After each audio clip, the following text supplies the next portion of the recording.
শুভ সকাল বন্ধুরা, একটি সুন্দর সকাল আর তোমাদেরকে সাথে নিয়ে আমার আজকের ব্লগটা আমি শুরু করছি। তোমরা দেখতে থাকো আর আমার পাশেই থেকো।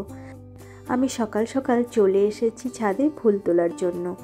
আর দেখো, শুধু চন্দ্রমল্লিকাই আছে, অন্য কোনো ফুলই নেই। আর চন্দ্রমল্লিকা ফুলগুলোও না এখন আস্তে আস্তে নষ্ট হয়ে যাচ্ছে, শুকিয়ে যাচ্ছে।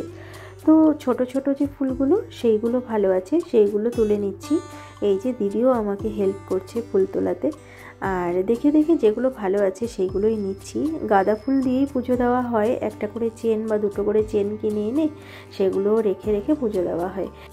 কিন্তু আজ ঘরে আর গাঁদা ফুল নেই, তাই ভাবলাম ছাদের থেকে কয়েকটা চন্দ্রমল্লিকা তুলে নিয়ে আসি। আর এই দিকে দেখো, গাছগুলো সবই খারাপ হয়ে গেছে, দু একটা জবা ফুল ফুটেছে, সেগুলোও তুলে নেব।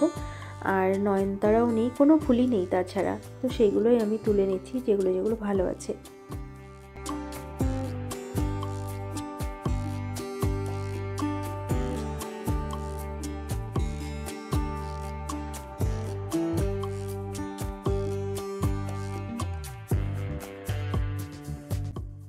আমার ফুল তোলা হয়ে গেছে, এখন আমি তুলব তুলসী পাতা।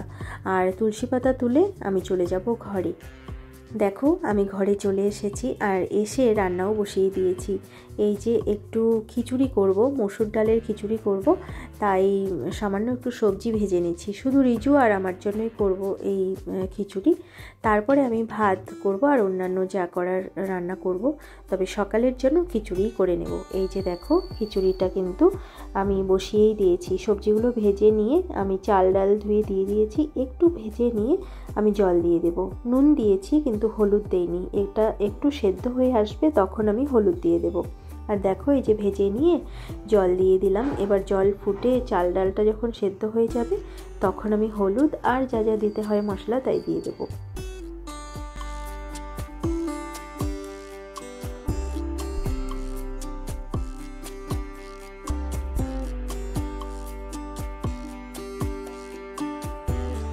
এইদিকে দেখো, বেগুন কেটে নিয়েছি, বেগুন ভাজা করব। খিচুড়ির সাথে বেগুন ভাজা না হলে চলে বলো, কিন্তু বেগুন ভাজা যে করব সেটার মধ্যে কিন্তু হলুদ বেশি হয়ে গেছে বেগুনগুলোতে।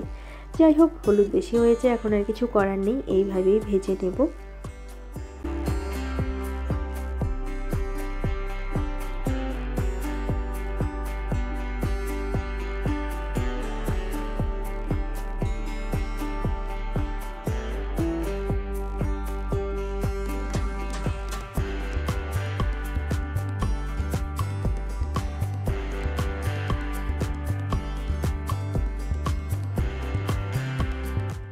এক এক করে সবগুলো বেগুনই আমি দিয়ে দিলাম।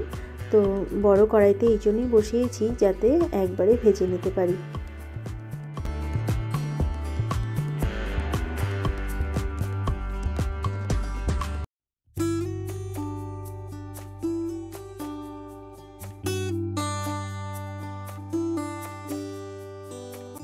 বেগুনগুলো আমার ভাজা হয়ে গেছে আর ওইদিকে খিচুড়িটাও কিন্তু আমার রান্না করা কমপ্লিট হয়ে গেছে।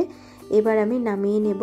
আর রিজু ওই ঘরে পড়ছে, ওকেও ডেকে নেব, ও আর আমি একসাথে খেয়ে নেব। আর দেখো, এই যে থালাতে আমি বেড়ে নিয়েছি খিচুড়ি, বেগুন ভাজা আর তার সাথে নিয়েছি ঘি।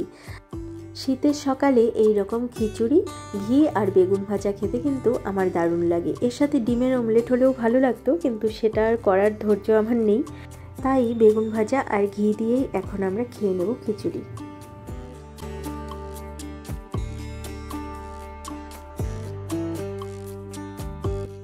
আমাদের সকালের খাওয়া হয়ে গেছে, এবার আমি আবার রান্না বসিয়ে দিয়েছি দুপুরের জন্য। দেখো, এখন বেগুনগুলো ভেজে নিচ্ছি। আজ আমি করব সর্ষে বেগুন।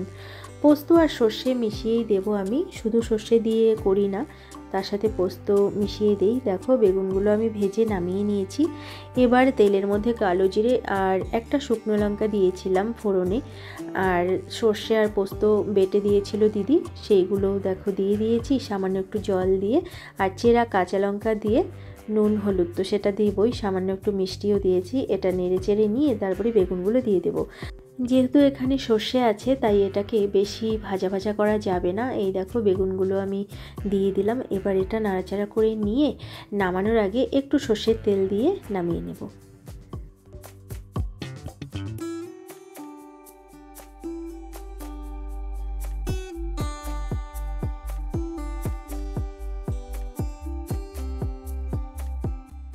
এই দেখো বন্ধুরা, সর্ষে বেগুন আমার রান্না করা হয়ে গেছে, আমি এটা নামিয়ে নিয়েছি।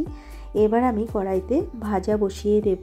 আর এই যে ব্রোকলি, আলু আর বিনস একসাথে আমি ভেজে নেব, আর তারপরে আমি করব বাঁধাকপির তরকারি। আর বন্ধুরা, তোমাদের সঙ্গে দেখা হচ্ছে ঠাকুর ঘরে।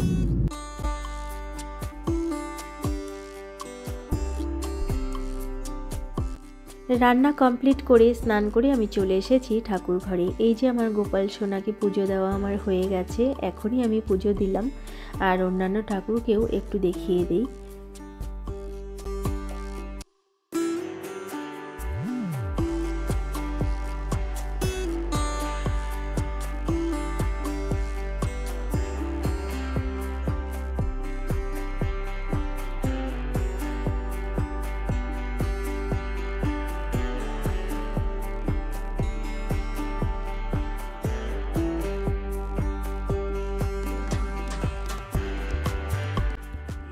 এখন আমি আবার চলে যাব রান্নাঘরে। রান্না বসাতে হবে। রান্না বলতে শুধু ভাত করব, আর সবই তো আগেই রান্না করে রেখেছি। আর মাছের ঝোল করব, কিন্তু সেটা এখন করব না, রাতে করব। আর দিদি এই যে সবজি কাটছে, এগুলো কাল রান্না করা হবে, সেই জন্য কাটছে। আমি এবার চলে এলাম বেডরুমে। এই যে দেখো বিড়াল দুটো বসে আছে, তোমরা দেখতে পাচ্ছ? দাঁড়াও একটু কাছের থেকে তোমাদেরকে দেখিয়ে দিই। দুজন বসে আছে, কি সুন্দর। একজন তো ঘুমিয়েই পড়েছে, আর ওই যে সাদা সাদা লাল লাল যে বিড়ালটা আছে, সেটা না এতক্ষণ বসেছিল, এখন আবার একটু ঘুমের মতো, মানে ঘুম আসছে মনে হয়, অলসতা লাগছে ওর। তো দুজন মিলে বেশ অনেকক্ষণ থেকে এখানে বসে আছে। আমি খেয়াল করছিলাম ওই ঘর থেকে। এখন আমি চলে এসেছি বেডরুমে, এখান থেকেও দেখা যাচ্ছে ওদেরকে। কি সুন্দরভাবে দুজন বসে আছে, অনেকক্ষণ থেকে বসে আছে, আমি শুধু খেয়াল করছিলাম। আমার ওদেরকে দেখতে খুব ভালো লাগে। একজন তো দেখো ঘুমাতে ঘুমাতে মাথাটা একদম নিচের দিকেই নেমে গেছে ওর, ওই যে।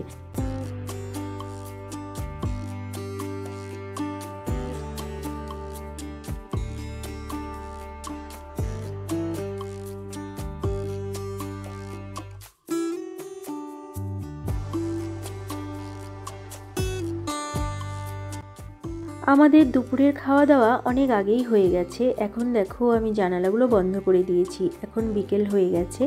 রিজু ওই ঘরে পড়তে বসেছে, আর এই যে জামা কাপড়গুলো, এইগুলো আমি গুছিয়ে রাখবো। এখন আপাতত ওই ঘরের বিছানাতে আরও জামা কাপড় আছে, সেখানে রেখে এলাম।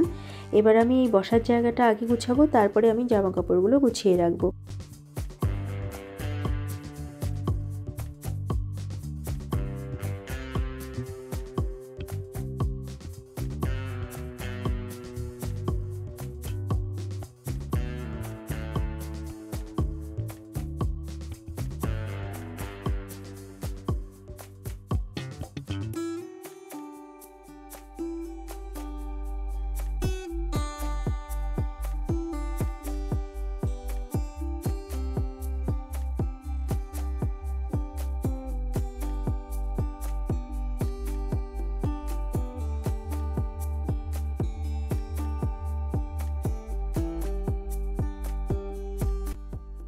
রিজু এখন পড়তে বসবে, আমিও ওর পাশে বসবো। ওকে বলছিলাম বইগুলো এক পাশে সরাও, আমি ওই পাশে বসে কাজ করব, আর তুমি পড়তে বসবে। তো ও তাই করছিল। আমার আবার মনে পড়লো যে আমি ওই ঘরের জানালার পর্দাগুলো নামিয়ে দেইনি, তো সেটা আবার নামিয়ে দিয়ে তারপরে ওর পাশে এসে বসবো।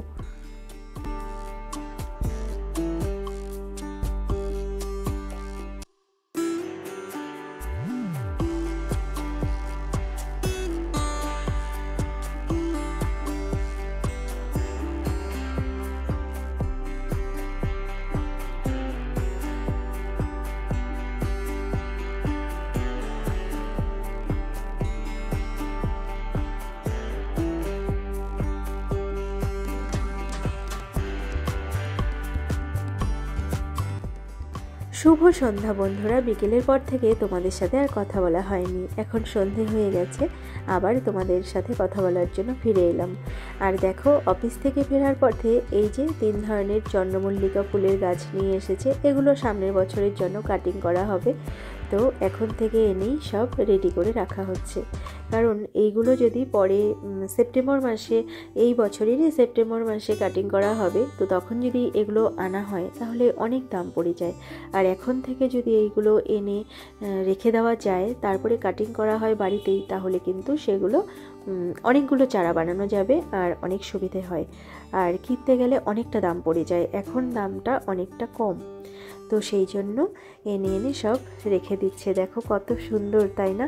এই হলুদ ফুলটা দেখো একদম অন্যরকম। প্রথমে ভেবেছিলাম এটা হয়তো ঠান্ডায় এইরকম কুঁকড়ে গেছে আর কি পাপড়িগুলো, তারপরে শুনলাম না, এটা ডিজাইনটাই নাকি এইরকম। তো দেখো কি ভালো লাগছে। আর রিজু এখন টিউশন পড়তে যাবে, ওকে আমার খেতে দিতে হবে। এখন ফুল গাছগুলো এখানে থাকুক, ওকে খেতে দিয়ে নেব, ও টিউশন পড়তে যাবে, তারপরে এই ফুলের চারাগুলো লাগানো হবে ছাদে।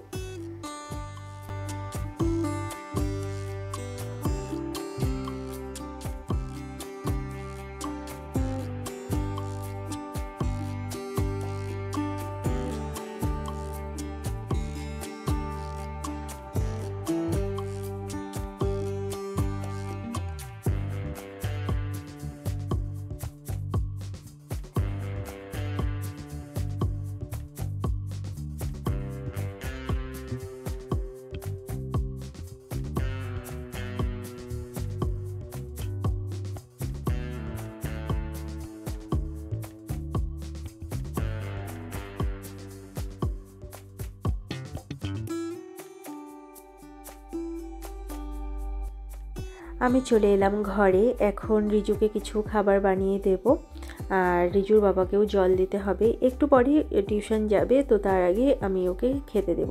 তো ডিমের পোচ বানাচ্ছিলাম, আর ডিমের পোচ এই তাওয়ার মধ্যে যদি করতে যাই তাহলে না কেমন যেন ছড়িয়ে যায়, এটাতে খুব একটা ভালো হয় না। কিন্তু দেখতে যেমনই হোক না কেন, খেতে মনে হয় খুব একটা খারাপ হবে না, তাই না? এটার যেমন স্বাদ তেমনই থাকবে। এবার এটা নামাতে হবে, প্রায় হয়ে এসেছে, উপরের দিকটা আরেকটু হয়ে গেলে আমি নামিয়ে নেব। কিন্তু তেলটাও দেখো আমি এটাতে ভালো করে ছড়িয়ে দিতে পারিনি, কেমন যেন একটা হয়ে গেছে, তাই না? যাই হোক, প্লেটের মধ্যে নামিয়ে নিলাম, আর চামচটা দেখো পড়ে যাচ্ছিল, তো আমি এদিকে সরিয়ে দিলাম। এবার রিজুকে দিয়ে আসবো। রিজু ডিমের পোচ খুব একটা ভালোবাসে না, জানি না এখন খাবে কিনা। তো ওর বাবা আর ও দুজনে মিলে কিন্তু খাবে। তো ওর হাতে গরম লাগছিল, তাই ওর বাবার হাতে দিয়ে দিলাম, ওরা দুজনে মিলে এখন খেয়ে নেবে।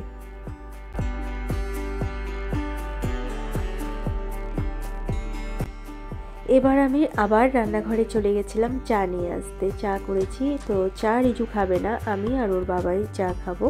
আর রিজুকে একটু মুড়ি খেতে দিয়েছি দুধ দিয়ে, তো সেটা খেয়ে তারপরে ও রেডি হয়ে টিউশনের উদ্দেশ্যে বেরিয়ে যাবে।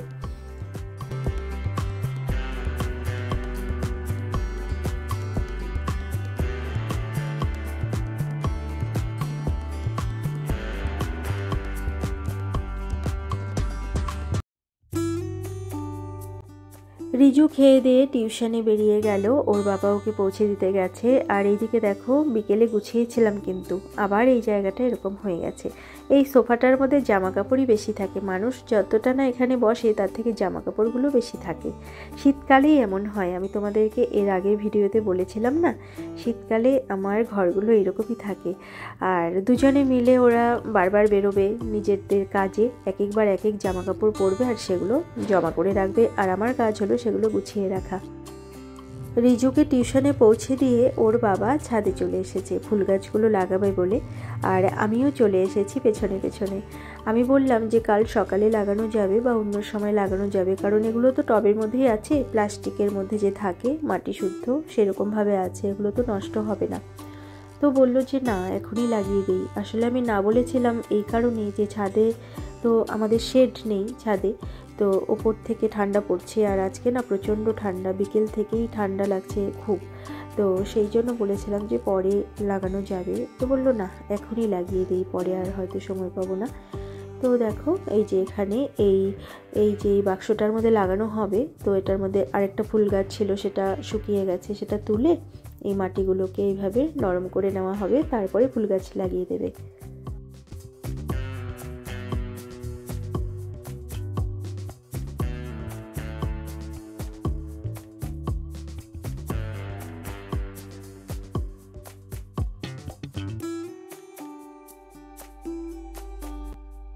আমি আবার এই যে জলের বালতি নিয়ে এইদিকে চলে এসেছি কলের সামনে। ফুল গাছে জল দিতে হবে, তাই বালতিটা বসিয়ে দিতে বললো, তো আমি সেটা বসিয়ে দিয়ে এলাম কলের তলায়। এবার এই যে ফুল গাছটা প্লাস্টিকের মধ্যে আছে সেটা সরিয়ে দিয়ে এই বাক্সের মধ্যে লাগিয়ে দেওয়া হবে। তো একা একা এটা করা যাচ্ছিল না বলে আমি একটু আবার সাহায্য করলাম। আমি বললাম যে ফুল গাছটা আমি ধরে থাকি, তুমি মাটিগুলো ঢেলে দাও, তা না হলে ফুল গাছটা হেলে যাবে, সোজা হয়ে বসবে না। তো সেটাই করছে দেখো। আর মাটিগুলো দেখো বেশ ঝুরঝুরে হয়ে গেছে। এই গাছটা লাগানো হয়ে গেলে আমি আবার ঘরে যাব। আমার গোপাল সোনাকেও সয়নে দেওয়া হয়নি, তাকে সয়নে দিতে হবে।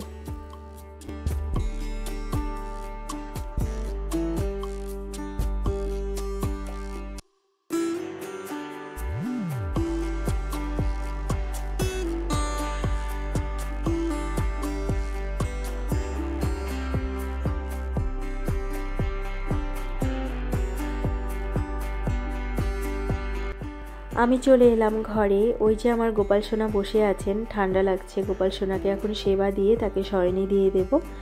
আর রিজুও ততক্ষণে চলে আসবে টিউশন থেকে।